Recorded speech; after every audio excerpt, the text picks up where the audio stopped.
আব্রাহা সম্রাট হয়েছে ইয়ামেনের, সে যে একজন মেজর ছিল ওইটা কিন্তু বইলা গেছে। ইয়ামেনের সম্রাট হইয়া তার আত্মতৃপ্তি পায় না, তার মনের ভিতরে লোভ জাগছে বিশ্ব সম্রাট হইতে হইব, বিশ্বের সম্রাট হওয়া লাগবে, এটাই ছিল তার মনের চক্রান্ত মনের। কিন্তু তখনকার সময় মিডিয়ার যুগ ছিল না, তখনকার সময়ে দেশে দেশে খবর পৌঁছানো, মানুষের কানে কানে খবর একটা পৌঁছানো এত সহজ ছিল না। এক দেশের চিঠি আরেক দেশের সময় লাগতো 1 মাস 1.5 মাস 2 মাসের সময়, ঠিক না ঠিক? আরেকটু জোরে কর। এখন তো মিনিটের ভিতরে এক দেশের খবর আরেক দেশে পাস হয়। তৎকালীন সময় এমন ছিল না। সে চিন্তা ভাবনা করে দেখলো এমন একটা কাজই করতে হবে যেই কাজটা সারা বিশ্বের কোনায় কোনায় ছড়িয়ে যায়। আমি এমন একটা আতঙ্ক তৈরি করব, এমন একটা কাজ করব, বিশ্বের বড় বড় রাজা বাদশারা যেন আমার নাম শুনেই ভয়ে প্রকম্পিত হয়ে যায়। এমন একটা কাজ করব, নিষ্ঠুর থেকে বড় নিষ্ঠুরতার পরিচয় দিব। লম্বা ইতিহাস। তার দেশের ভিতরেই একটা গির্জা বানাইছে।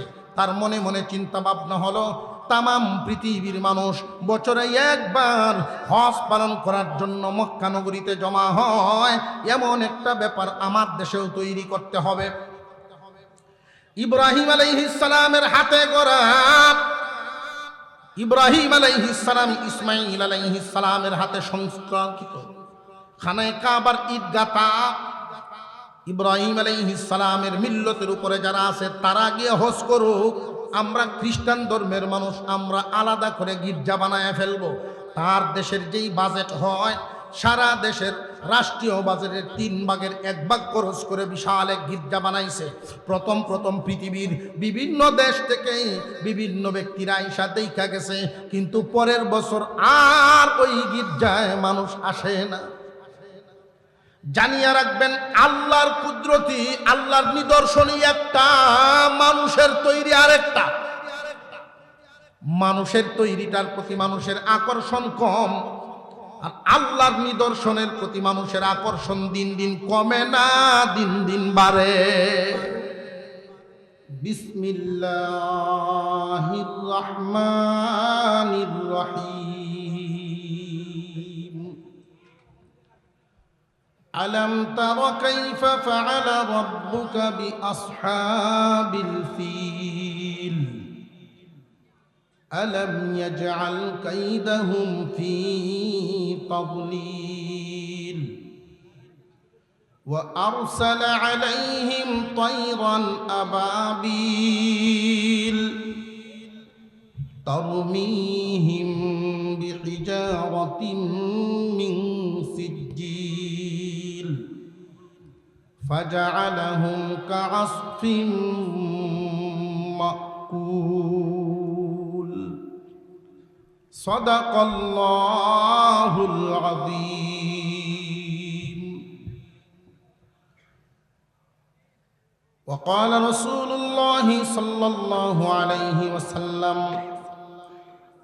خيركم من تعلم القرآن وعلمه وصدق رسوله النبي الكريم ونحن على ذلك من الشاهدين والشاكرين والحمد لله رب العالمين. اللهم صل على محمد وعلى آل محمد كما صليت على إبراهيم وعلى آل إبراهيم إنك حميد مجيد.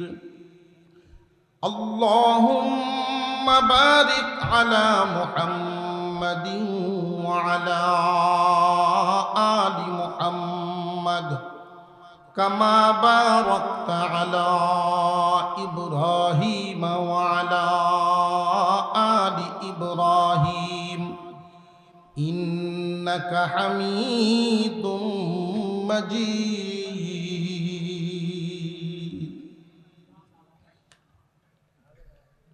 সুনামগঞ্জের বিশম্বরপুর দক্ষিণ বাদাকাট আহমদুল উলুম পুরানগাঁও কওমি মাদ্রাসার উদ্যোগে আয়োজিত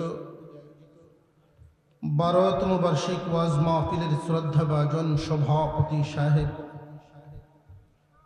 উপস্থিত হযরত উলামায়ে কেরাম, মুরব্বিয়ানে আযম, সর্বস্তরের মুসলমান ভাইয়েরা, পর্দার আড়াল থেকে আলোচনায় শামিল দিনদার ইমানদার মুসলমান মা ও বোনেরা, আল্লাহ পাক রব্বুল আলামিনের দরবারে শুকর আদায় করি, যিনি একান্ত দয়া করে মেহেরবানি করে আমাদেরকে মুমিন মুসলমানের ঘরে জন্ম দিয়েছেন, সুস্থ একটা হায়াত দিয়েছেন, এই মুহূর্তে কোরআনের মজলিসে বসাইছেন। এজন্য আল্লাহর শুকর আদায় করি, আলহামদুলিল্লাহ। কর্তৃপক্ষের আবদার আপনাদের সামনে সূরা ফিলের আলোচনা করা। 30 পারা কোরআনের একটা সূরার নাম সূরা ফিল। পুরা 30 পারা কোরআনুল কারীমের ভিতরে 114 খানা সূরা আছে। আমার কথা বুঝে থাকলে বলেন কতখানা সূরা আছে? 114 খানা সূরা আছে। এটা আমাদের প্রত্যেকেরই জানা থাকা দরকার। একজন মুসলমান হিসেবে আমার কোরআনে কতটা সূরা আছে? এই 114 খানা সূরার মধ্যে অত্যন্ত সুপরিচিত, নামাজে প্রায় সময় তিলাওয়াত করার মতো এই সূরা, সূরা ফিল। ফিলুন শব্দের অর্থ হলো হাতি। হাতির নামে আল্লাহ একখানা সূরা নাজিল করেছেন।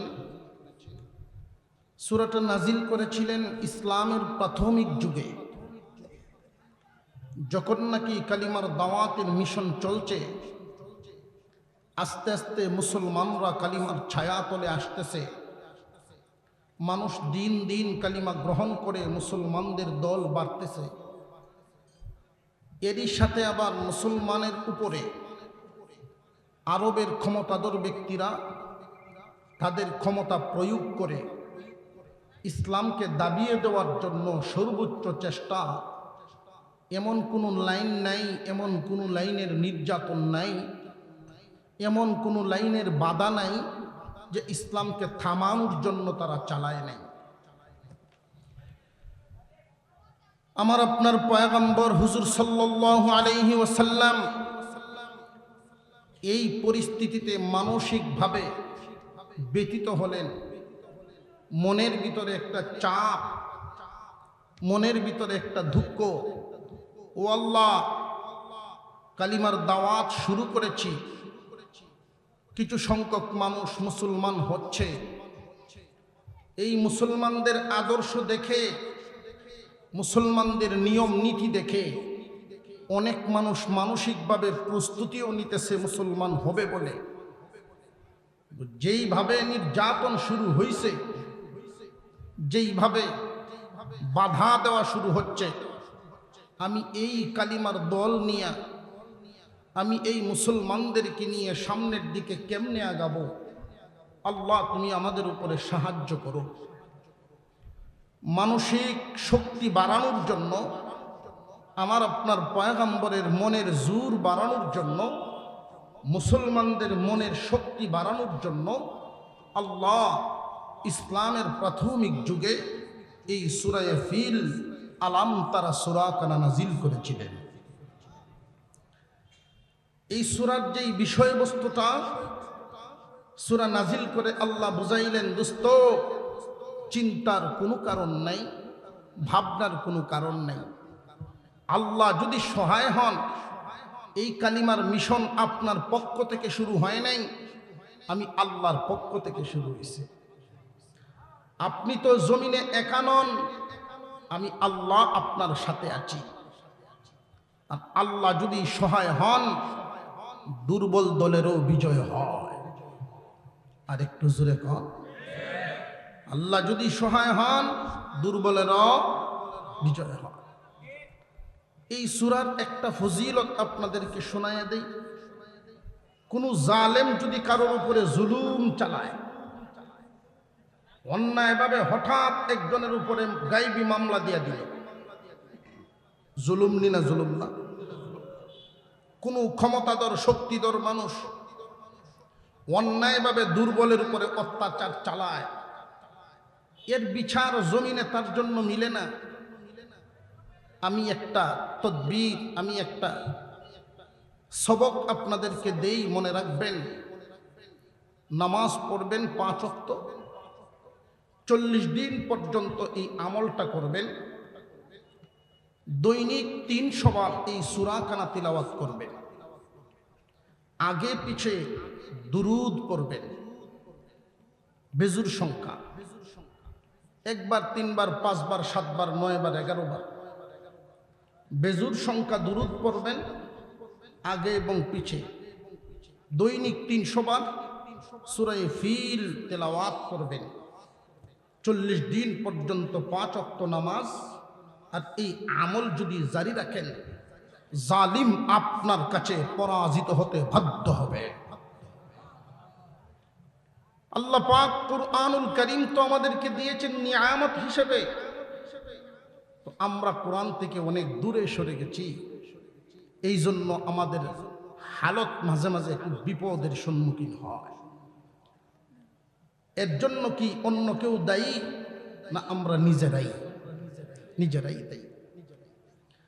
এই সূরা নাজিল করে আল্লাহ পাক রব্বুল আলামিন আমার আপনার পয়গম্বর এবং তৎকালীন মুসলমানদেরকে এটা বুঝাইলেন, তোমরা যেই এলাকার মধ্যে কালিমার মিশন শুরু করছো, দাওয়াতি কাজ শুরু করেছো, যদিও শক্তিধর ব্যক্তিরা তাদের শক্তি প্রয়োগ করে তোমাদের উপরে নির্যাতন চালাচ্ছে,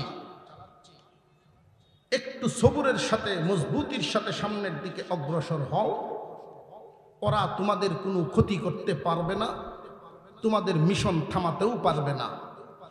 কারণ যেই ঘরের আশপাশে তোমরা এই কাজ করছো, সেই দিন খুব বেশি গত হয় নাই, ইতিহাসটা খুব বেশি লম্বা দিনের নয়।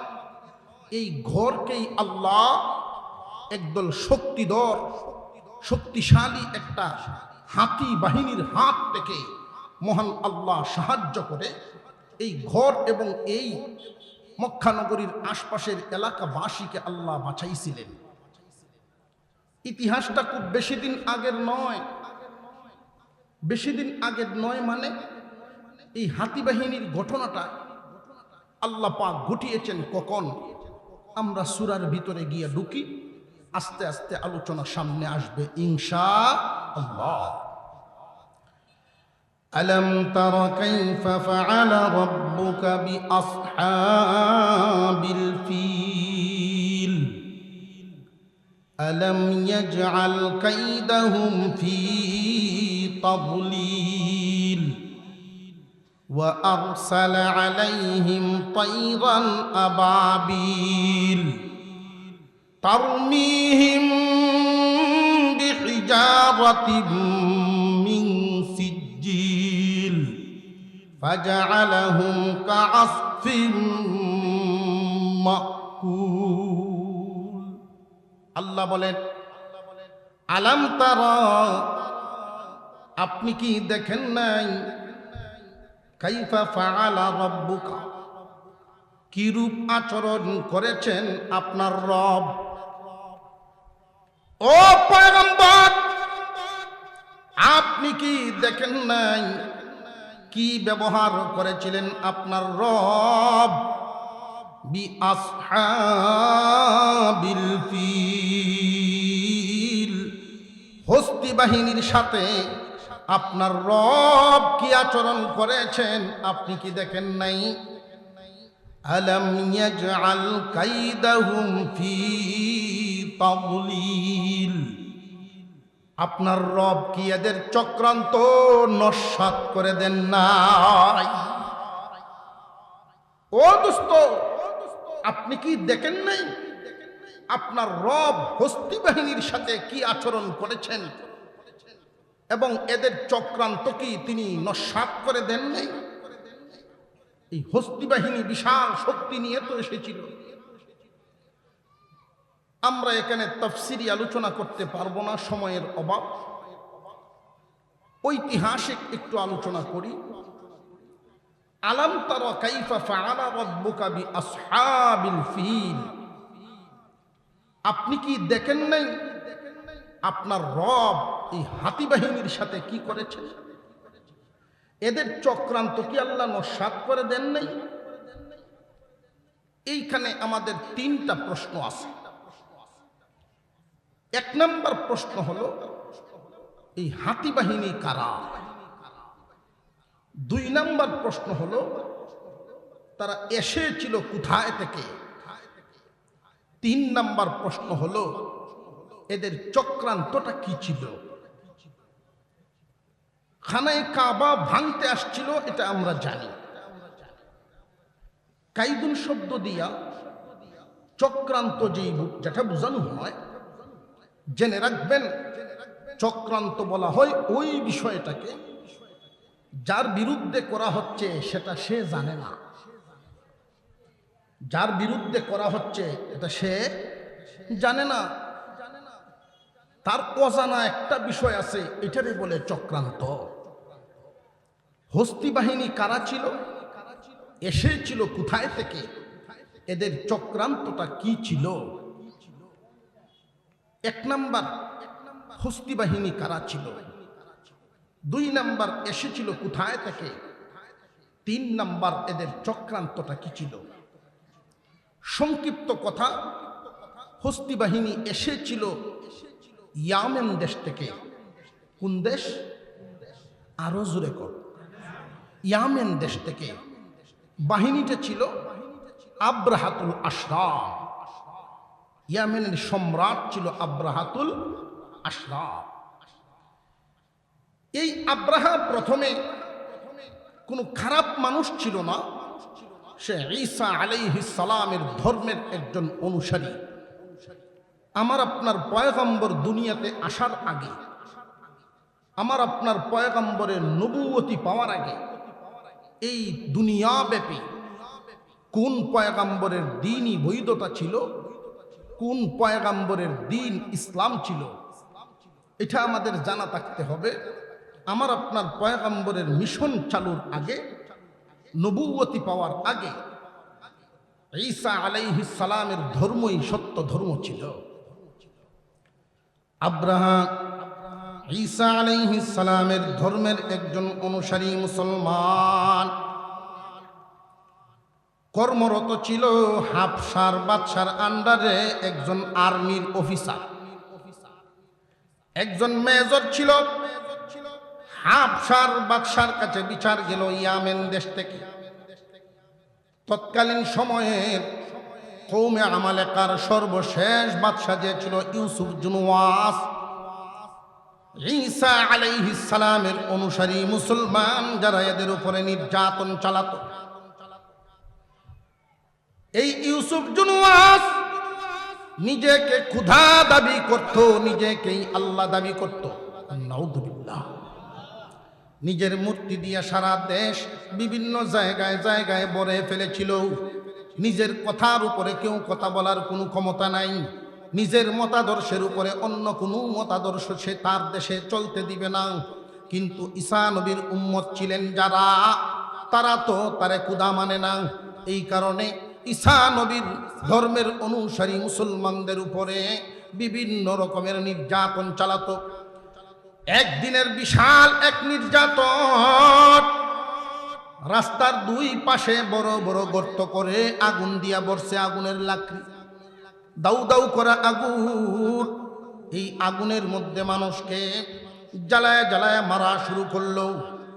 ঈসা নবীর ধর্ম ছাড়ো, নইলে জীবন হারাইবা। জীবন রাখবা নাকি ইমান রাখবা, এই হিসাবটা মিলায়া নাও। দুইজন মানুষ অর্ধ পুরা হইয়া নির্যাতনের শিকার হয়ে বর্ডার এলাকায় বসবাস করত তারা, যে কারণে পার হয়ে যাওয়া এদের জন্য সহজ হয়েছে। বর্ডার পার হইয়া হাবশা দেশের বাদশার সামনে গিয়া হাজিরা দিয়া বলে, ওগো হাবশার বাদশাহ নাজ্জাশী, আপনিও ঈসা নবীর ধর্মের অনুসারী মুসলমান, আমরাও ঈসা নবীর উম্মত মুসলমান। আপনার দেশের মানুষ কত নিরাপদে আছে, কিন্তু পাশের দেশ ইয়ামেনে মুসলমানদের উপরে নির্যাতন চালাচ্ছে। আমরা অর্ধপুরা হইয়া কোন রকম আপনার কাজ পর্যন্ত আইসা দাঁড়াইছি, মেহেরবানি করে আপনি ওই দেশের দিকে একটু নজর দেন, যারা ঈমান নিয়ে আছে এদের দিকে একটু ইহসান করে, নইলে এই মানুষগুলোকে দুনিয়ার জমিন থেকে বিদায় করে দিবে। বাদশাহ নাজ্জাশী তাৎক্ষণিক সময় মেজরদেরকে ডাকলো। ওই মেজরদের মধ্যে আব্রাহাও ছিল একজন। আব্রাহা মেজরদের মধ্যে, অফিসারদের মধ্যে একজন। নাজ্জাশী বাদশাহ যখন ঘোষণা দেয়, কে আছো ইয়ামেনের মুসলমানদের পক্ষে ওই মুশরিক বাদশার বিরুদ্ধে গিয়া যুদ্ধ করবা, এমন কোন কোন অফিসার আছো?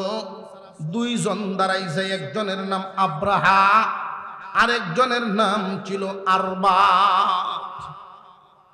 একজনের নাম ছিল আব্রাহা, আর একজনের নাম ছিল আরবাত।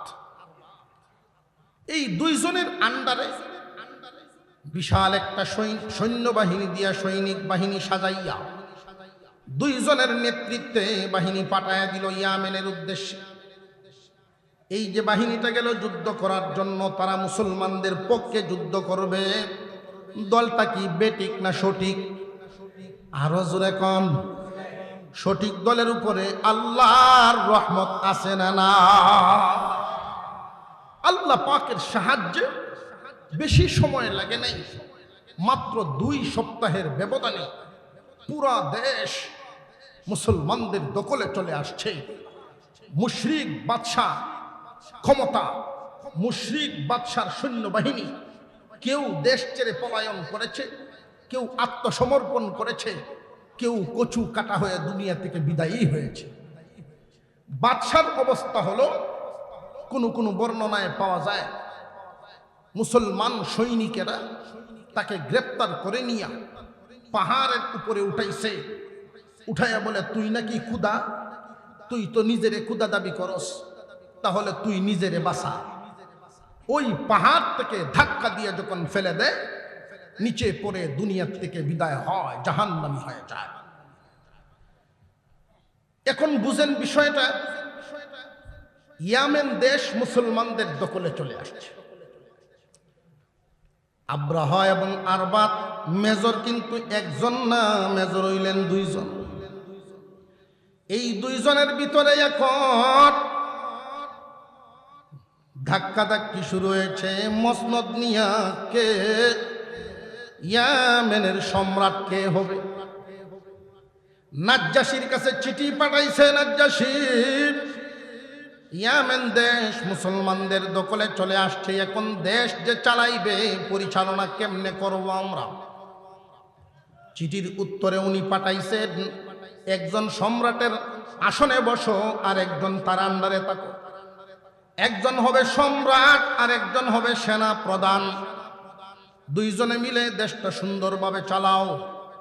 কিন্তু এখন 2 জনের মধ্যে পথ নিয়ে লাগছে বড় ঠেলাঠেলি, কারণ এই 2 জনের ভিতরে লোভ ঢুকছে। 2 জনের ভিতরে ঢুকছে কি? লোভ। জেনে রাখবেন, লোভে মানুষ অন্ধ হয়। লোভে মানুষ, এতক্ষণ পর্যন্ত যা শুনলেন আব্রাহার ইতিহাস, আব্রাহা ব্যক্তি হিসেবে কোনো খারাপ ছিল না ভালো? আরো জোরে কোন। একজন মুসলমান, ঈসা নবীর উম্মত এবং মুসলমানদের পক্ষে একজন যোদ্ধা। কিন্তু লোভে পাইছে 2 জনরে। লোভে মানুষ অন্ধ হয়ে যায়, কেউ পথ 4 বার চায় না। খুব লক্ষ্য করে দেখবেন, সিংহাসন এটা এমন একটা জিনিস, যদি কেউ একবার লোভে পাইছে, চেয়ারের লোভ যদি কারোর অন্তরে ঢুকে, লক্ষ্য করে দেখবেন হাঁটতে পারে না, বুড়া হয়ে গেছে, এরপরেও ইলেকশন ছাড়ে না। মানুষে যদি জিগায় আপনি বুড়া হইছেন, কাশতে কাশতে তো যান বাইরে, হাঁটতে পারেন না, এখন অন্যদেরকে সুযোগ দেন। কেন দাঁড়াইছেন? কয় এবারেই শেষ। তো মানুষেও দয়া করে দেয়, যা বুড়া মানুষ শেষ না, 5 বছর এই কোন রকম এইভাবেই কাটাইয়া দেয়, কাটাইয়া পরের বছর আবার খারইতে চায়। আপনি না কইছিলেন কতবার যে এবারে, জনগণে তো ছাড়ে না। মানে আসলে হইল পদের একটা লুব আছে, যার এই লুবে পাইছে আল্লাহ পাক রব্বুল আলামিন কুরআনুল কারীমের সূরা ফিলের পাশাপাশি একটু 2 সূরা পড়ি, এক সূরার মধ্যে আল্লাহ বলেন আল্লাহকুমুত তাকাসুর হাত্তা যুরতুমুল মাকাবির। রে দুনিয়ার মানুষ, সাবধান সাবধান, তোমরা কিন্তু গাফেল হয়ে আসো। যারে যেটায় পাইছে আজনাকাল করে করে যে জিন্দিগির মূল্যবান সময় পিছনে ফেলাইয়া দিতেছ। কোন ব্যবসায়ীকে যদি জিজ্ঞাসা করা হয় নামাজ কোন দিন ধরবেন, 5 ওয়াক্ত নামাজ কেন কায়েম করেন না? কয় হুজুর এবারের ঝামেলাটা শেষ করেই আগামীতে থেকে শুরু করুন। ঠিক না? ঠিক। কোন চাকরিজীবীকে যদি জিজ্ঞাসা করা হয় যে 5 ওয়াক্ত নামাজ কেন পড়েন না, ওই লোকগুলো জবাব দেয় ডিউটি করতে করতে পেরেশান, আর 2টা বছর রয়েছে রিটায়ার্ডের, পরেই দেখবেন একদম সোজা।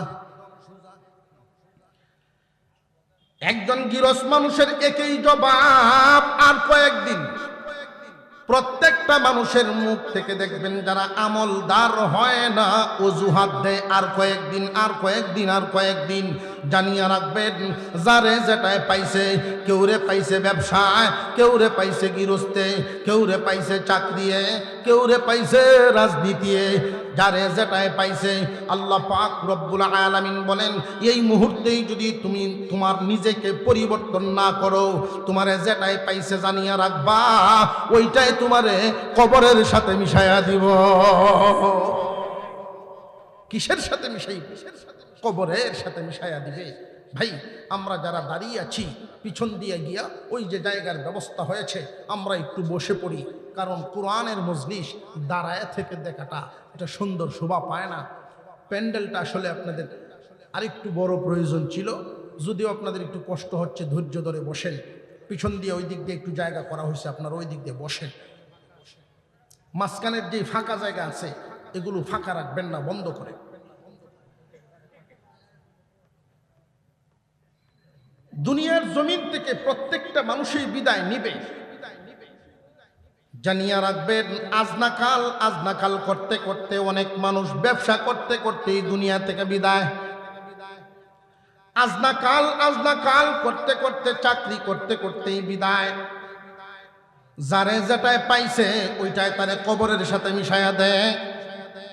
তাৎক্ষণিক এই মুহূর্ত থেকেই তওবা করতে হবে। আমরা এখানে যারা আছি, আমরা যদি মনে মনে ইচ্ছা পোষণ করি ব্যবসায় আমার নামাজ বাদ দেওয়াইতে পারে না, ইচ্ছাটা হইল মেইন।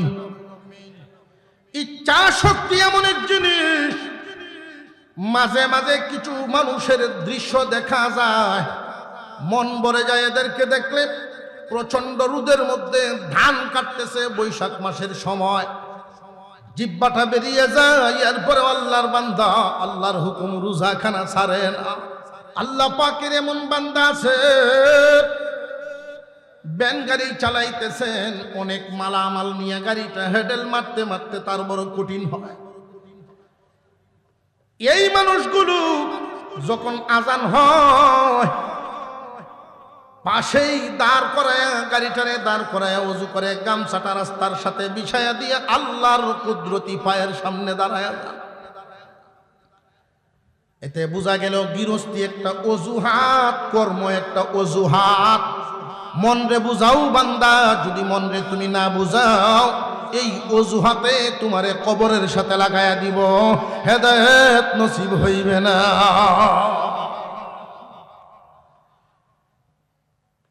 আব্রাহাতুল আশরাম এবং আরবাত দুজনরেই লুবে পাইছে দুনিয়ার লুভ, পদের লুভ। দুইজনের মধ্যে বিশাল যুদ্ধ বেঁধে গেল। কিছু সৈনিক আব্রাহার পক্ষ নিয়েছে, কিছু সৈনিক আরবাতের পক্ষ নিয়েছে। দুইজনের মধ্যে যখন যুদ্ধ বেঁধে গেল, এই দুইজনের যুদ্ধ কিছুদিন চলার পরে আরবাত দুনিয়ার থেকে বিদায় হয়ে গেছে, আব্রাহা জয়ী হয়ে গেছে। এই আব্রাহা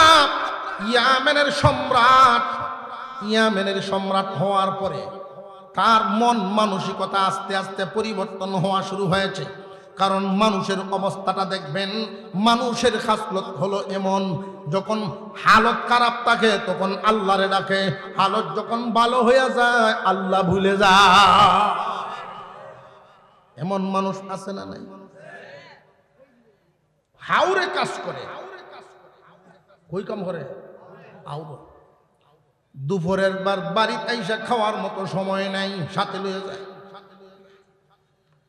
ভোর বেলায় নাস্তা করে সামান্য খাবার খেয়ে দুপুরের খানাটা হাতে লইয়া যায়। ওর খেতে আইলে বাদ খায় আর কয়, আল্লাহ যদি গো একটু চাউনি করতা, একটু যদি রহম করতা, 5টা ওয়াক্ত নামাজ তোমার গরো গিয়ে ভরতাম। দোয়া করে কোনানো বইয়া আউর আল্লাহর কি মেহেরবানি, দূর সম্পর্কের এক আত্মীয়র মাধ্যমে তার বড় ছেলেটা বিদেশ যাওয়ার ব্যবস্থা হয়ে গেছে। এখন গেল বিদেশ, প্রতি মাসে 30,000 টাকা পাঠায়। এখন তো আর হাওড়ে গিয়ে দুপুরে ভাত খাওয়ান লাগে না, তার মোটামুটি একটা পরিবেশ তৈরি হয়েছে। কিন্তু এই পরিবেশ তৈরি হওয়াতে তার আচার আচরণ, চাল চলনও কিছু পরিবর্তন আসছে। প্রত্যেক দিন দুপুরে 3টার দিকে বাজারও যায়, রাত 10টা পর্যন্ত বাজার হইতে হয়। যদিও পাশে মসজিদ আছে, আজান শুনতেছে, কিন্তু কইছেন যে আল্লাহ তোমার গরুকে হরতাম, মনে নাই, বুঝলে গেছি। আবার নতুন নতুন যারা দুরবস্থা দূর হইয়া একটু ভালো অবস্থায় হয়, সমাজের কিছু মানুষ আছে হর খাওয়াইয়া, এরা দেখবেন এদের সাইডে ফিডে ঘোরা শুরু করে। তোমার তো এখন আর কালা দিন নাই, লাল দিন শুরু হয়েছে। ফুট টেহা কি লম্বা লম্বা পয়সা ফাটায়, চা খাওয়াও, সেগুলো ফার্মের উঠে চা খাওয়ায়। এর কিছুদিন পরে আরেকটা ছেলে ফাটাইছে, এখন 2 ফুট, আর আগের ফুটের বেতন বাড়ছে 50, নতুন ড্রাইভার 30। তার শরীরের ভাব, তেলতেলানি যে ভাবটা, এটা কি কমছে না আরো বাড়ছে? এখন কিছু মানুষে কয় যে তোমার তো আর আগের দিন নাই, আমরা তো মনে মনে ভাবতাছি তোমার আগামীতে দাঁড় করাইয়াম। বুঝছেন না? দাঁড় করাইব, কয় আমি তার গিয়ে কি করতাম, কয় না পয়সা কি তোমার সাথে খরচ করে কেউ পারবো? তখন দেখা যায় তারও মনোভাবটা এরকম। ঈদ আইছে, পোস্টার টাঙ্গাইছে, শুভেচ্ছা স্বাগত, দেয়নি না, দেয় না, দিছে। এলাকার মানুষ মনে করলো যা গরিব মানুষ, সুযোগ সুবিধা হয়েছে, দাঁড়াইছে, মানুষের দরদ বুঝবো, সঠিক মতে কাজ করবো, দিছে বুট দিয়া মেম্বার বানায়া। এখন পরিষদে গিয়ে তো একটা চেয়ার পাইছে, মেম্বারের চেয়ারও বইয়া হেঁটে ছায়া থাকে, কোনটা চেয়ারম্যান। মানুষের অন্তর যারে যেটাই পাইছে এটাই সারে না, কবরের সাথে মিশাইয়া দিব।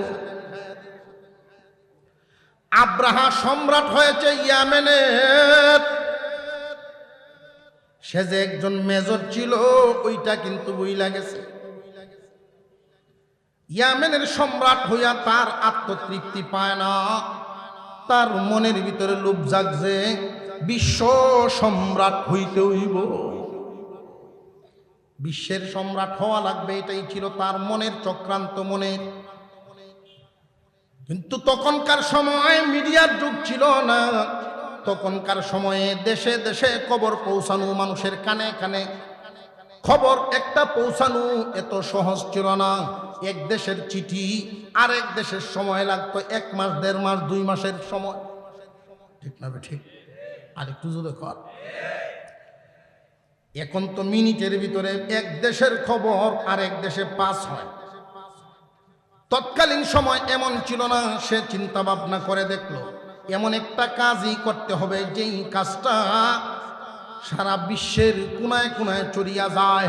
আমি এমন একটা আতঙ্ক তৈরি করব, এমন একটা কাজ করব, বিশ্বের বড় বড় রাজা বাদশারা যেন আমার নাম শুনেই ভয়ে প্রকম্পিত হয়ে যায়। এমন একটা কাজ করব, নিষ্ঠুর থেকে বড় নিষ্ঠুরতার পরিচয় দিব। লম্বা ইতিহাস। তার দেশের ভিতরেই একটা গির্জা বানাইছে। তার মনে মনে চিন্তা ভাবনা হলো তামাম পৃথিবীর মানুষ বছরে একবার হজ পালন করার জন্য মক্কা নগরীতে জমা হয়, এমন একটা ব্যাপার আমার দেশেও তৈরি করতে হবে। ইব্রাহিম আলাইহিস সালামের হাতে গড়া, ইব্রাহিম আলাইহিস সালাম ইসমাঈল আলাইহিস সালামের হাতে সংস্কারিত খানায়ে কাবার ঈদগাহটা ইব্রাহিম আলাইহিস সালামের মিল্লতের উপরে যারা আছে তারা গিয়ে হজ করুক। আমরা খ্রিস্টান ধর্মের মানুষ আমরা আলাদা করে গির্জা বানায় ফেলবো। তার দেশের যেই বাজেট হয় সারা দেশের রাষ্ট্রীয় বাজেটের 3 ভাগের 1 ভাগ খরচ করে বিশাল এক গির্জা বানাইছে। প্রথম পৃথিবীর বিভিন্ন দেশ থেকে বিভিন্ন ব্যক্তিরা আইসা দেখা গেছে, কিন্তু পরের বছর আর ওই গির্জায় মানুষ আসে না। জানিয়ে রাখবেন আল্লাহর কুদরতি, আল্লাহর নিদর্শনই একটা, মানুষের তৈরি আরেকটা। মানুষের তৈরিটার প্রতি মানুষের আকর্ষণ কম, আর আল্লাহর নিদর্শনের প্রতি মানুষের আকর্ষণ দিন দিন কমে না, দিন দিন বাড়ে, ঠিক না ঠিক? আলহামদুলিল্লাহ আমরা প্রত্যেক নামাজের রাকাতে রাকাতে পড়ি না? প্রত্যেক রাকাতে রাকাতে পড়ি। এরপরেও কি শুনছেন নি কারোর জবানে এই সূরাটা বদলাই লইলে? যত পরে মজা বাড়ে, যত পরে মজা বাড়ে, কারণ এটা আল্লাহর কালাম। খানায়ে কাবা আল্লাহর ঘর। এই কাবা ঘর যারা একবার দেখেছেন, দেখা যারা সফর করে চলে আসছেন, ওই মানুষগুলোর মন বারবার পাগল পারা হইয়া যায়। আবার যদি যাইতে পারতাম আল্লাহর ঘর দেখতাম। এই ঘর দেখার স্বাদ মানুষের মিঠে না, ঠিক না ঠিক?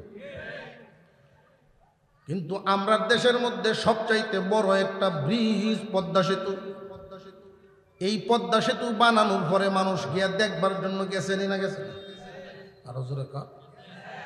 একবার যদি একজন যায় পয়সা খরচ করি, এর পরে কি আর যায়নি? এক পাড়ার মানুষ গেছে গাড়ি ভাড়া করে দেখে আসছে। আরেক পাড়ার লোকেরা কয় আমরা এই পাড়ার লোকরা এখন গাড়ি ভাড়া করে যাই, রাস্তা চিনি না, তুই আমরা সাথে লো, তুই তো দেখতে আইছিস, তোর পয়সা দেওয়ান লাগতো না, শুধু লো।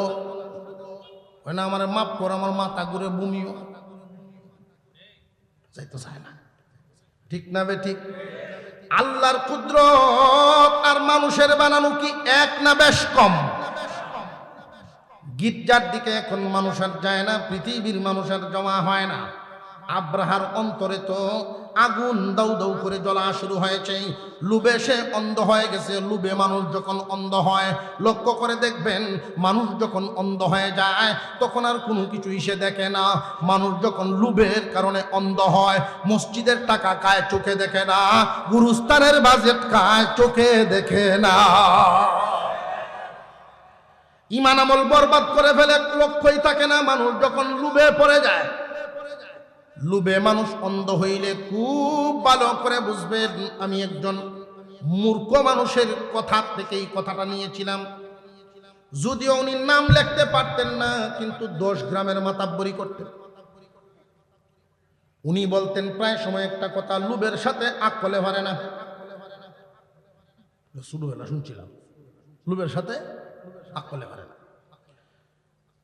এটার অর্থ হলো কেউ যদি লুবি হয়, ডিগ্রি ভাষার আকল এই লুবিরে ধ্বংস থেকে বাঁচাতে পারবে না। আকল বুদ্ধি যতই হোক, পারবে না। যদি লুবি হয় তার ধ্বংস নিশ্চিত, আকলে তারে বাঁচাইতে পারবে না। আব্রাহারে পাইছে লুবে, সে যে একজন মুসলমান, তারও যে ইমান আছে এক আল্লাহর উপরে, এটা সে ভুলে গেছে। এইখানে কাবার ঘর যে আল্লাহর ঘর, এই ঘর তো কোনো মানুষের ঘর না, এটা আল্লাহর ঘর, এটা সে ভুলে গেছে। তার অন্তরে চক্রান্তের আগুন জ্বলে উঠল। সেই আগুনটা কিসের আগুন? তার চিন্তা হলো, গির্জা জমিয়েছিলাম তামাম পৃথিবীর মানুষদের নজর এদিকে আনবো বলে, কিন্তু যেহেতু মানুষের নজর আসে নাই, কাবাগর যেইখানে মানুষ প্রতি বছর গিয়া জমা হয়, সেই কাবাগর আমি ভেঙ্গে ফেলবো। কোন নাউযুবিল্লাহ। কাবাগর যখন ভেঙ্গে ফেলবো, তামাম পৃথিবীর রাজা বাদশারাই সংবাদ পাবে কোন বাদশাহ এই কাজ করলো, কার হৃদয়টা এত শক্ত, তখন তো আমার নাম প্রচার হবে। তামাম পৃথিবীর সমস্ত রাজা বাদশারা আমার নাম শুনলেই তরতর করে ভয়ে কাঁপবে, তখন বিশ্ব সম্রাট হওয়া আমার জন্য সহজ হবে। বুঝে আসছে তার চক্রান্তটা? আলাম তারা কাইফা ফাআলা রাব্বুকা বিআসহাবিল ফিল আলাম ইয়াজআল কাইদাহুম ফি তাদলিল। আল্লাহ বলেন, ও দোস্ত আমার, আপনি কি দেখেন নাই আপনার রব হস্তি বাহিনীর সাথে কি আচরণ করেছেন? এদের চক্রান্ত কি নস্যাৎ করে দেন নাই? হস্তি বাহিনী কারা? আব্রাহা বাহিনী এসেছিল কোথায় থেকে? ইয়ামেন নামক দেশ থেকে। এদের চক্রান্তটা কি ছিল? বিশ্বের সম্রাট হইব, কাবাগর ভাঙবে বলে সিদ্ধান্ত নিয়ে নিল। কিন্তু এই ঘরটা কার? আরো জোরে কোন। হুজুর আকরাম সাল্লাল্লাহু আলাইহি ওয়াসাল্লামকে যে আল্লাহ জিজ্ঞাসা করেন, আলাম তারা, আপনি কি দেখেন নাই? এইখানে দেখার একটা অর্থ আপনাদেরকে না বলে দিলে অনেকেই বিভ্রান্তিতে পড়ে যাবে। অনেকেই মনে করে আল্লাহর রসুলকে হাজির নাজিরের দলিল দেবো। কথা বুঝে আসছে? আমরা সমাজের মধ্যে যখন কারোর কাছে কোনো দরখাস্ত করি, বড়দের কাছে দরখাস্ত করতে গেলে আমরা এই বিষয়টা এভাবেই উপস্থাপন করে থাকি। কথা বলার যেই ভঙ্গি, যে ভাই আমার এই বিষয়টা আপনি দেখবেন, আমার এই বিষয়টা আপনি দেখবেন। দেখার অর্থ কি? চোখে দেখা না বিষয়টা পর্যবেক্ষণ করা? এখন বুঝে আসতেছে? হুজুর সাল্লাল্লাহু আলাইহি ওয়াসাল্লাম যখন দুনিয়াতে আগমন করেন, আল্লাহর রসুল দুনিয়াতে আগমন করার মাত্র 49 দিন আগে এই হস্তি বাহিনী মক্কায় এসেছিল। নবীজি দুনিয়াতে ভূমিষ্ঠ হওয়ার, দুনিয়াতে আগমন করার মাত্র কয়দিন আগে? আরো জোরে কর। 49 দিন আগে। 49 দিন আগে একজন মানুষ মার গর্ভে, তার অঙ্গ প্রত্যঙ্গ একজন বডীকৃত পুরা কমপ্লিট মার গর্ভে চলে আসেননি না? আসেন না? আপনার আমার নবী তখন যদিও দুনিয়াতে আসেন নাই, কিন্তু মার গর্ভে ছিলেন, মার গর্ভে ছিলেন। আর ওই আব্রাহা বাহিনীর যে ইতিহাসটা, এমন এমন কিছু ঘটনা আছে যেই ঘটনাটা মানুষ শত শত বছর মনে রাখে। এমন এমন ঐতিহাসিক কিছু ঘটনা আছে, যেমন ধরেন সংগ্রাম। আমাদের দেশে যে স্বাধীনতা সংগ্রাম হয়েছিল, যারা যারা মুরব্বীরা আছেন চোখে দেখেছেন, তাদের তো চোখে দেখা। আর আমরা যারা নতুন প্রজন্ম, পরবর্তী প্রজন্ম যারা বইয়ে পড়েছি, এই বিষয় নিয়ে যখন আলোচনা করতে থাকি, তখন কথায় প্রসঙ্গেই এসে যায়, দেখুনি আপনারা কি দেখেন নাই পাকিস্তানি বাহিনীর কি দশা হয়েছিল? কথা বুঝে আসতেছে? এই দেখেন্নার দ্বারা ইতিহাস জানা, দেখেন্নার দ্বারা ইতিহাস জানা। আপনি কি শুনেন নাই? আপনি কি জানেন নাই?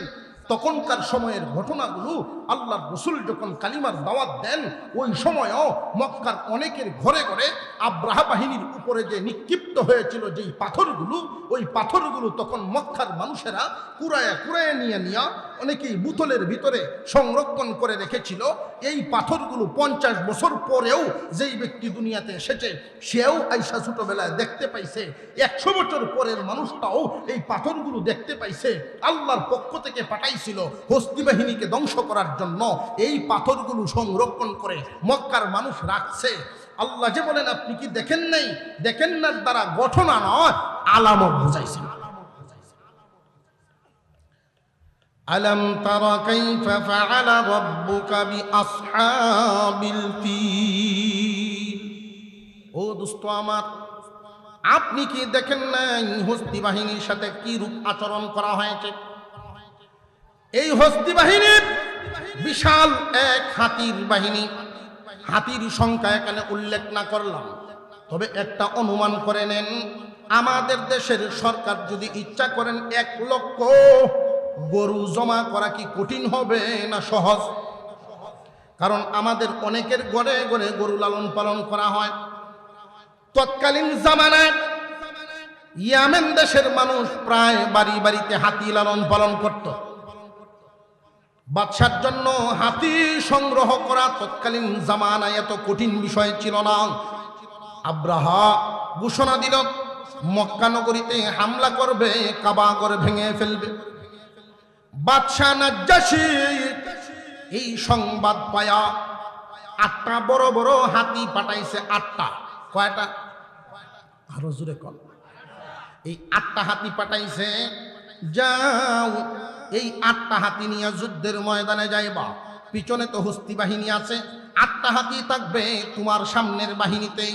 এর মধ্যে একটা বড় হাতি, যেই হাতির নামে মহান আল্লাহ সূরা নাজিল করেছে। শব্দটা সূরার ভিতরে আছে, আলাম তারা কাইফা ফাআলা রাব্বুকা বিআসহাবিল ফিল। ফিলুন অর্থ হাতি। এই বড় একটা হাতি, যেই হাতিটার নমুনা, যেটার সাদৃশ্য দুনিয়ার আর কোথাও ছিল না। দেখতেও যেমন বড়, গুণেও সে অগ্রসর। এই হাতিটার অভ্যাস ছিল, গুণ ছিল। হাতি নিজের ভাষা তো বুঝতই, মানুষের স্বাভাবিক কথাবার্তাও বুঝত। এই হাতিটার নাম ছিল মাহমুদ। এই মাহমুদ নামক হাতি প্রশংসিত হাতি। যেই হাতির প্রশংসা করা হয়েছে, এই হাতির উপরে আব্রাহা সোয়ার হয়েছে। বাকি 8টা হাতি দিল। নাজ্জাশী শিকায়া দিছে, তুমি তো কোনোদিন মক্কা নগরীতে যাও নাই। তৎকালীন জামানার খানায় কাবার ঘর 8টা ফিলারের উপরে স্থাপিত ছিল। আব্রাহাকে এটাই বোঝায় দেওয়া হয়েছে, বড় বড় 8টা হাতি দিলাম এই কারণে, শিকল, লম্বা শিকল বাঁধবা হাতিগুলোর গলায়, আর 8টা ফিলারের মধ্যে বাঁধিয়া একসাথে টান দিয়া জমিনে ফেলাইয়া দিবা। বাংতে সহজ হবে। বড় বড় 8টা হাতি দিছে। আব্রাহা তার বাহিনী নিয়ে যখন সামনের দিকে অগ্রসর হয়, লম্বা ইতিহাস। আস্তে আস্তে আস্তে আস্তে এখানে কাবার কাছাকাছি একটা জায়গার নাম মক্কা নগরীর কাবাগরের দূর, কাবাগর থেকে 8 কিলোমিটার দূরে একটা জায়গা, চারণভূমি, বিশাল অঞ্চল, বিশাল মাঠ। ওই জায়গাটার নাম হলো মাগমাস। ওই জায়গার মধ্যে আইসা তারা তাবু গাড়ছে। আব্রাহা বলে, প্রথমেই মক্কা নগরীতে আমরা ঢুকবো না, ওইখানে একজন বাহককে দিয়ে চিঠি নিয়ে যাও, মক্কা নগরীর মানুষদেরকে সাবধান করে দাও, মক্কার মানুষেরা যদি আমার বাহিনীর সামনে মোকাবেলা করতে চায়, বাধা দেয়, আমরা যেই কাজের জন্য এসেছি এই কাজে যদি তারা বাধা প্রদান করে, তাহলে আমরা আগে প্রথমে মক্কার মানুষদেরকে মারব, এরপরে যেই উদ্দেশ্যে আসছি কাবা ঘর ভাঙব। আর যদি তারা বাধা প্রদান না করে, তাহলে মানুষদের কোনো জানমালের ক্ষতি করব না, আমরা যেই উদ্দেশ্যে আসছি সেই কাজ করে চলে যাব। একজন মানুষ ছিলেন সেখানে, হানাতা নামক মানুষ। এই হানাতাকে দিয়ে চিঠিটা পাঠায়া দিলেন। হানাতা ছিলেন কাবাগরের একজন প্রেমিক আশেক। বন্দী হয়ে আব্রাহা বাহিনীর সাথে আসছে, বন্দী হইয়া রাস্তায়। হানাতা চিঠিটা নিয়ে মক্কা নগরীর সামনে গিয়া তৎকালীন প্রথা অনুযায়ী উঁচা একটা টিলার মধ্যে দাঁড়াইছে। রে মক্কার মানুষ, তোমাদের জন্য বিরাট বড় দুঃসংবাদ। কারণ হানাতায় জানে মক্কার মানুষেরা নিজের সন্তানের চাইতেও আল্লাহর ঘরকে মুহাব্বত করে। মক্কার মানুষেরা কাবার জন্য পাগল। মক্কার মানুষ, তোমাদের জন্য বড় দুঃসংবাদ। সব মানুষ হাজির হয়ে গেছে, চিঠি পরে পড়ানো শুরু হয়ে গেছে। চিঠি পরে শোনাচ্ছেন বিশাল শক্তিধর বাহিনী, ইয়ামেনের সম্রাট আব্রাহা হাতি বাহিনী নিয়ে আসছে, তোমাদের উপরে হামলা করবে। তার উদ্দেশ্য হলো কাবা ঘর ভেঙে ফেলা, আল্লাহর ঘর এখানে রাখবে না। যদি তোমরা তা বাধা দাও, তার সাথে মোকাবেলা করো, আগে তোমাদেরকে মারবে, এরপরে কাবা ঘর ভাঙবে। তোমরা কি মোকাবেলা করবা নাকি তার কাজ তারে করতে দিবা? মক্কা নগরীর কিছু সংখ্যক মুরব্বীরা একত্রিত হয়ে বলেন, এটা আমরা জানি না, আমাদের একজন মুরব্বী আছেন যার কথায় আমরা চলি। বর্তমানে যিনি এখানে কাবা দেখাশোনা করেন, আমাদের এই মুরব্বী, উনার নাম আব্দুল মুত্তালিব। হুজুর আকরাম সাল্লাল্লাহু আলাইহি ওয়াসাল্লামের দাদা জান আব্দুল মুত্তালিব তখন এখানে আসলেন। আয়েশা যখন ঘটনা শুনলেন, হানাতাকে বলতেছেন, রে হানাতা, তুই তো প্রতি বছর হজের মৌসুমে মক্কায় আসস, হাজিদের খেদমত করস, তুই কি বুঝায় বলস নাই? আব্রাহারে কি তুই বুঝাস নাই? এই ঘর দুনিয়ার মানুষের কোনো ঘর না, এই ঘর আল্লাহর ঘর। এই ঘর সাধারণ দিনে মঞ্জুরি না, বিশেষ এক মুহূর্তে, বিশেষ একটা সময়ে আল্লাহর কাছে মঞ্জুরি। ইব্রাহিম আলাইহিস সালাম আর ইসমাঈল আলাইহিস সালাম পিতা পুত্র দুইজন মিলে আল্লাহর প্রেমে পাশ করেছে, আল্লাহর মুহাব্বতের পরীক্ষায় পাশ। ইব্রাহিম আলাইহিস সালাম ছুরিটা লাগাইছেন ইসমাঈল আলাইহিস সালামের গলার দিকে, ছুরি ছেড়ে দিয়েছেন আল্লাহু আকবার বলে। আল্লাহু আকবার বলে বাপে ছুরি হাত থেকে ছেড়ে দিয়েছেন। আর কোনো দয়া মায়া বাকি নেই। আল্লাহর ভালোবাসা সন্তানের চাইতেও বেশি, এটা প্রমাণ হয়ে গেছে। আল্লাহ পাক রব্বুল আলামিন এটা পরীক্ষা করার জন্যই ইব্রাহিম আলাইহিস সালামের কাছে চাইছিলেন।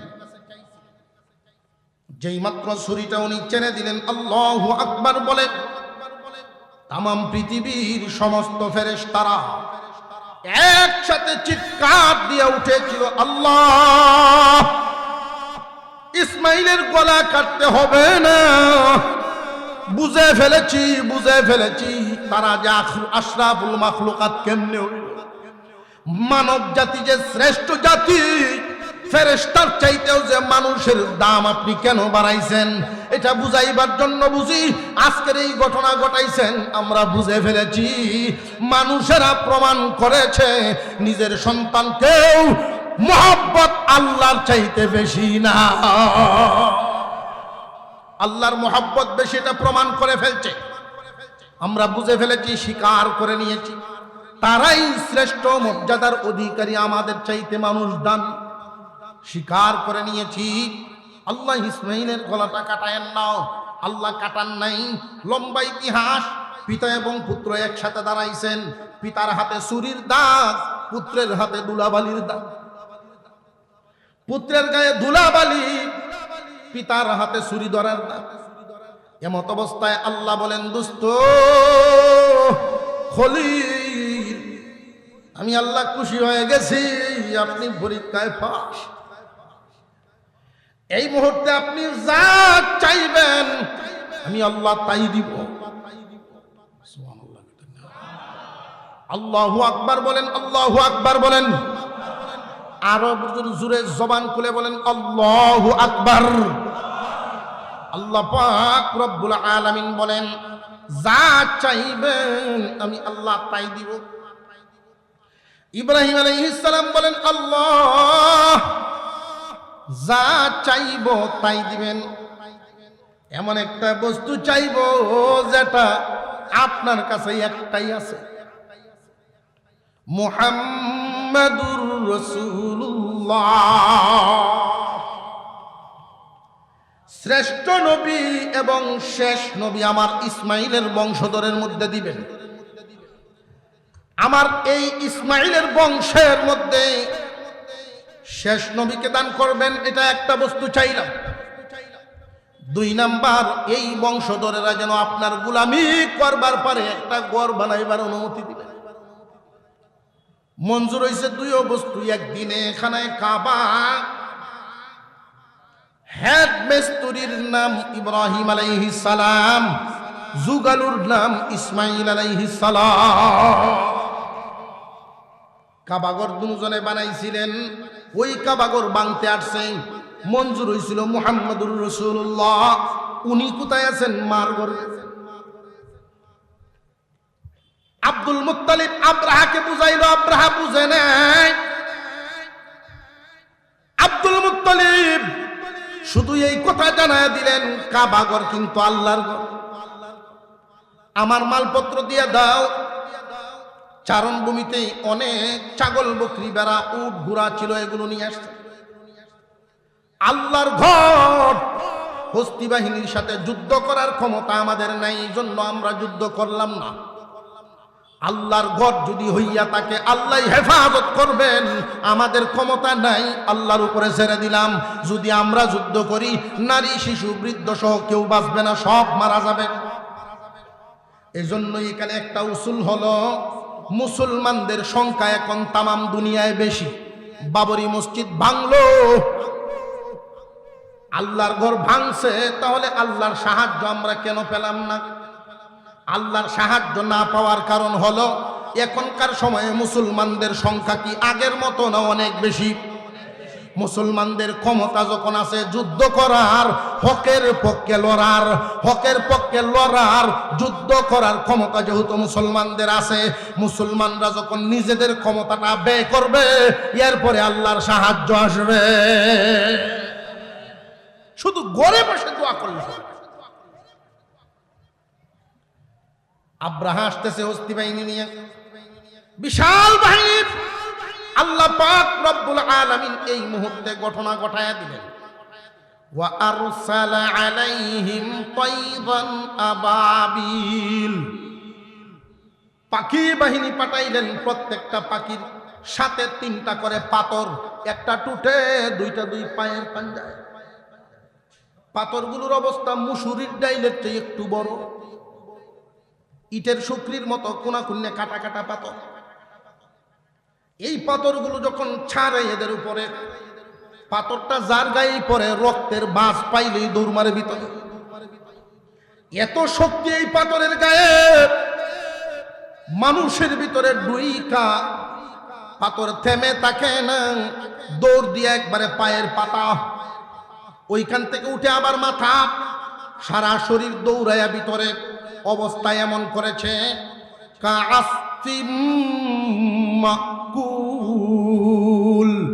বক্ষিত বুসিরিনে গরু যখন খানা খায়া দেখবেন শুইয়া থাকে, শুইয়াও সাবাইতেই থাকে, সাবাইতেই থাকে। এই যে সিবানু খাদ্যটা এমন হয়ে গেছে, তখনকার সৈনিকদের দলেরা, আব্রাহা বাহিনীর অবস্থাটা এমন হয়েছে বক্ষিত বুসির মতো, অর্থাৎ উপরে চামড়ার প্যাকেটটা আছে, ভিতরে নারী বুড়ি হাড় গুস্ত সব গলায়া ফেলছে। কার? আরো জুড়ে বলেন কার? সেই আল্লাহ এখনো আছেন না? না, আল্লাহ পাকের সৈনিক, আল্লাহর ঢোল যারা, সারা জিন্দেগি ভর মনে রাখবেন, আল্লাহর সাহায্য যদি আপনার সাথে থাকে, ভয়ের কোনো কারণ নাই, চিন্তার কোনো কারণ নাই। আল্লাহ পাক আল্লাহর ঘরকে হেফাজত করেছে, আল্লাহর জমিনে মসজিদ মাদ্রাসা আল্লাহ হেফাজত করে। কিন্তু এই আব্রাহা বাহিনী ধ্বংস, খানায় কাবার আশপাশে যারা ছিলেন তারা সম্মানী। কেন সম্মানী? কাবাগরের পক্ষের ছিল তারা। আল্লাহর জমিনে মসজিদ মাদ্রাসার পক্ষের মানুষ যারা থাকেন, আল্লাহ পাক এদেরকে সব সময় সম্মানী করে রাখেন। হয়তো কোনো সময় পুরাতন কাপড় পরতে লাগে, কম দামা কাপড় পরা লাগে, তেমন উন্নত খাবার জুটে না, কিন্তু এদের সম্মান কমে না। আল্লাহ ইজ্জতের সাথে রাখবেন ইনশাআল্লাহ তাআলা। আমরা সারা জীবন কোরআনের পক্ষে থাকতে রাজি আছি তো ইনশাআল্লাহ? কারা কারা রাজি আছি? নারে তাকবীর, নারে তাকবীর। হাত নামান। 30 পারা কোরআনের এই মাদ্রাসার যেই রিপোর্ট আপনারা শুনেছেন, একটা ঘর রুম বানাতে হবে। আমি প্রথমেই আপনাদের কাছে 5টা মিনিট সময় চেয়ে নিচ্ছি। কেউ যদি উঠবেন, এই বসেন, উঠা যাবে না, উঠা যাবে না। আমি 5 মিনিট সময় চেয়ে নিচ্ছি মাদ্রাসার জন্য। এই সমস্ত মাদ্রাসার জন্য আমাদের বুজুর্গরা হাত বাড়াতেন, জনগণের সহযোগিতায় চলতেন। আমি কয়েকজন লোক চাই, খুব বেশি না, খুব বেশি না, আপনার হাতের নাগালের ভিতরে থাকবে। 1000 টাকা দিবেন আপনার সুবিধা মতো, পারলে রমজান মাসে দিয়ে দিবেন। রমজান মাসে দিলে দিবেন 1000, সওয়াব হইব 70,000। নগদ দিয়ে দিবা বাবা, আসো, আল্লাহ কবুল করেন বলে।